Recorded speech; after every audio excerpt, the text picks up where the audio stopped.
Alors, mes chers compatriotes, je me permets de prendre la parole aujourd'hui pour aborder deux sujets très très très importants, sujets sur lesquels le Premier ministre Koliné Makosso est revenu dans son interview tout récemment. Alors, on nous avait présenté la chose comme étant le compte rendu, en tout cas le bilan du Premier ministre suite à sa prise de parole à l'Assemblée. Il s'était engagé à mener 12 batailles, les 12 batailles de Koliné Makosso comme il a été mentionné. Je vais commencer par la première bataille. On ne pourra pas ici traiter les 12 batailles, mais je vais en prendre deux. D'abord la santé. En parlant donc de la santé, le Premier ministre a énuméré les 7 engagements, parmi lesquels la lutte contre le Covid, la couverture vaccinale, l'amélioration des plateaux techniques, l'achèvement des autres hôpitaux, la réforme hospitalière, permettre aux Congolais d'avoir une protection sociale. Alors, je vais vraiment prendre de façon globale. Ce que le Premier ministre ne nous dit pas, déjà en termes méthodologiques et en termes de management stratégique, parce que en écoutant le Premier ministre, on est plutôt dans le management hasardeux. Le Premier ministre devrait commencer par nous dire quel est le budget de la santé au Congo et ce budget permet de faire quoi? Est-ce que le budget de la santé au Congo permet de répondre aux besoins de santé des Congolais en termes de prévention à la santé, mais aussi prise en charge des pathologies dont souffrent les Congolais et notamment aussi la médecine scolaire, parce qu'on sait qu'il y a des pathologies, il faut les prendre à la base. Est-ce qu'il y a une politique de santé scolaire pour que nos élèves, nos enfants soient protégés? Qu'est-ce que je peux retenir de ce que le Premier ministre a dit par rapport à la santé? Alors, je ne vais pas m'attarder sur le Covid parce qu'il y a déjà de la documentation internationale parlant des détournements d'argent en ce qui concerne le fonds Covid.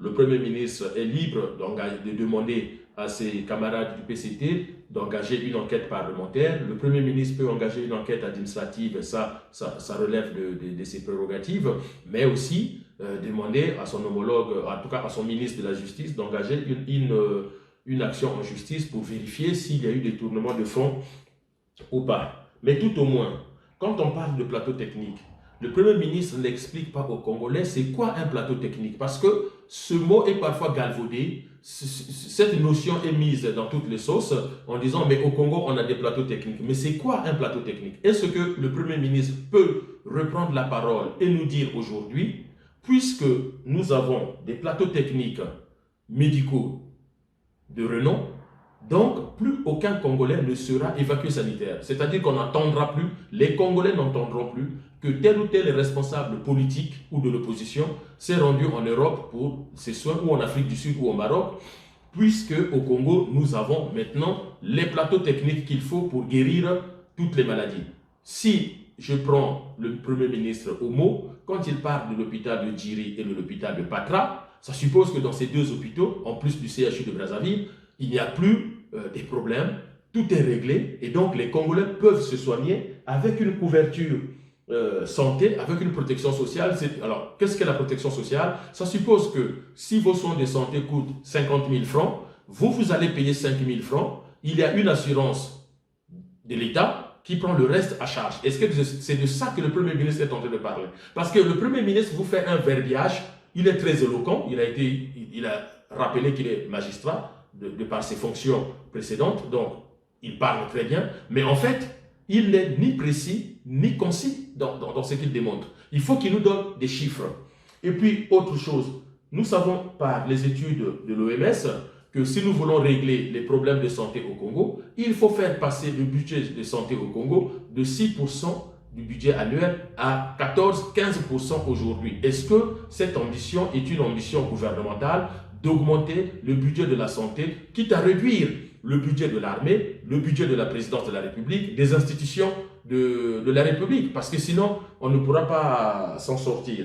Le deuxième sujet sur lequel je voudrais revenir, c'est la deuxième bataille du Premier ministre qu'il avait nommée lui-même, la politique économique rigoureuse et ambitieuse.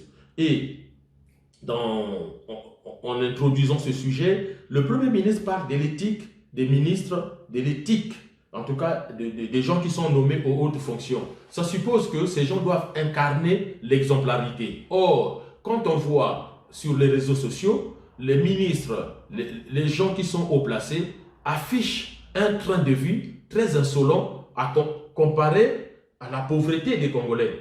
Dans cette politique rigoureuse, le Premier ministre dit que les Congolais ont fait des sacrifices. Oui, les Congolais ont fait des sacrifices, mais les responsables politiques, les membres du gouvernement, les parlementaires n'ont pas fait les sacrifices. Si le Premier ministre dit que tout le monde s'est sacrifié, ça c'est faux. Il n'y a qu'à regarder sur les réseaux sociaux le train de vie du pouvoir. Monsieur le Premier ministre, vous n'êtes pas censé ignorer que pendant des fêtes traditionnelles à Oyo ou à Olombo, je ne sais où, le président de la République n'hésite pas d'exhiber les billets de banque qu'il distribue aux grands danseurs traditionnels de son village.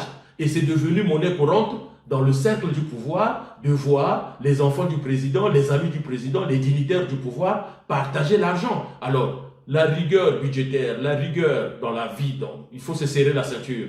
C'est pour qui? Que pour le peuple et non pas pour les gens du pouvoir. Je rappelle aussi que lors d'une audition suite au bien mal acquis, Christine Denis Sassou Nguesso, répondant aux questions des policiers français, disait que je ne porte qu'une seule fois la chemise. Donc, il ne peut pas porter deux fois une chemise. Alors, si vous demandez aux Congolais de se serrer la ceinture et de faire preuve d'économie, comment se fait-il qu'au niveau des gens du pouvoir, on peut dépenser en 5 ans 1 200 000 € que pour l'habillement? Beaucoup plus de précision. Le Premier ministre a pris l'exemple de la dette du Congo qui est de 6 000 milliards de francs CFA et il donne l'exemple d'un père de famille qui est endetté, le banquier qui va voir son banquier pour essayer de restructurer sa dette et voir comment faire. Mais, monsieur le Premier ministre, sur le plan dialectique, je ne comprends pas vos propos. Le Congo a 6 milliards de francs CFA de dettes alors que le Congo a 14 000 milliards pour les générations futures. Ce père de famille qui va voir donc son banquier, vous avez pris l'exemple de l'argent pour l'habillement des enfants, qu'il faut serrer la ceinture, qu'il faut baisser le nombre de robes de luxe à acheter à madame. Mais comment voulez-vous que les enfants se serrent la ceinture alors que le même père de famille a 14 000 milliards dans ses poches? Comment voulez-vous que les enfants se serrent la ceinture et que madame accepte de ne plus avoir ses robes, alors que le père de famille dit que chaque année, j'ai 300 à 500 milliards de francs CFA d'excédent budgétaire. Là, en termes de raisonnement économique, il faut expliquer un peu plus. On ne peut pas dire que l'État est endetté à hauteur de 6 milliards de francs CFA, 6 000 milliards de francs CFA, et quand on prend la somme des excédents budgétaires et des économies au titre des générations futures, nous pouvons 3 fois rembourser cette dette-là. Alors, où est passé l'argent? Qu'est-ce qui se passe? Et puis pour terminer, j'ai ici ce numéro, monsieur le Premier ministre, je pense que vous vous rappelez, c'est un numéro de 2012. Là-dedans, je demande aux Congolais de récupérer ce numéro, de le lire. En 2012, qu'est-ce qu'on nous avait déjà dit? Qu'est-ce qu'on ne nous a pas dit? Qu'est-ce qu'on ne nous a pas promis? Aujourd'hui, 2012-2023, plus de 10 ans, plus de 11 ans après, quel est le résultat? Quel est déjà le bilan de ce qui a été dit dans ce document?